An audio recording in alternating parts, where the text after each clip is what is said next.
ദിവാരാണന്റെ മോനല്ലേ? അതെ അതെ.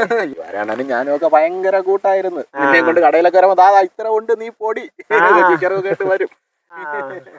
ദിവാരാണൻ മരിച്ചിട്ട് ഇപ്പൊ 10 വർഷമായി. ഇപ്പൊ കുറച്ചായി. ഞാൻ വന്നിട്ടുണ്ടായിരുന്നു ദിവാരാണന്റെ മരിപ്പിന് ഞാൻ വന്നിട്ടുണ്ടായിരുന്നു. നീ എന്നെ കണ്ടാ എന്തോ? അന്ന് എന്നോട് ഞാൻ സംസാരിക്കുകയും ചെയ്തു, ഓർമ്മയുണ്ടാ? ആ കൊള്ളി വയ്ക്കുന്ന സമയത്ത് ഞാൻ ഇപ്പുറത്തോട്ട് വൈ എന്ന് ഞാൻ അവിടെ വന്നോണ്ട് പറഞ്ഞു, ഓർമ്മയുണ്ടാകുമ്പോ? നീ എന്നോട് ചായ കുടിച്ചിട്ടേ പോവാളെന്ന് പറഞ്ഞു. ഞാൻ ചായ കുടിച്ചിട്ടൊക്കെയാണ് അന്ന് പോയത്.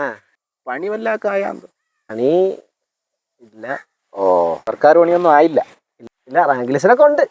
റാങ്ക് ലിസ്റ്റിലൊക്കെ ഉണ്ട്, ഒരുപാട് പേരും ഒക്കെ ഉണ്ട്. എല്ലാവർക്കും ഒന്നും കിട്ടാനില്ല. നമ്മളെ മറ്റേ സുധാരന്റെ മോനൊക്കെ കിട്ടിയെന്ന് പറയുന്നുണ്ട്. സുധാരന്റെ മോനൊക്കെ അതിന്റെ കൂടെ ഉള്ളതാണെന്ന് തോന്നുന്നു. അത് വേറെ റാങ്ക് ലിസ്റ്റ്. അത് ശരി. അല്ല, ഏതെങ്കിലും ആയാലും കിട്ടിയല്ല. കല്യാണം വല്ലതും കഴിച്ച? ഇല്ല, ജോലിയൊക്കെ ഒന്ന് ആയിട്ട്. ഓ, അപ്പൊ അതും താമസിച്ചു. പെങ്ങളല്ലേ ഒരെണ്ണം? കല്യാണമൊക്കെ കഴിഞ്ഞല്ലോ. അവർക്ക് കുട്ടികളൊക്കെ ആയോ? ഒരു മോളുണ്ട്. സുഖമായിട്ടിരിക്കണല്ലേ? അമ്മയൊക്കെ സുഖമായിട്ടിരിക്കണം. അപ്പൊ ഒരു കാര്യം എല്ലാരും അന്വേഷിച്ചെന്ന് പറയണം. ഓ ശരി. ആരന്വേഷിച്ചെന്ന് പറയും?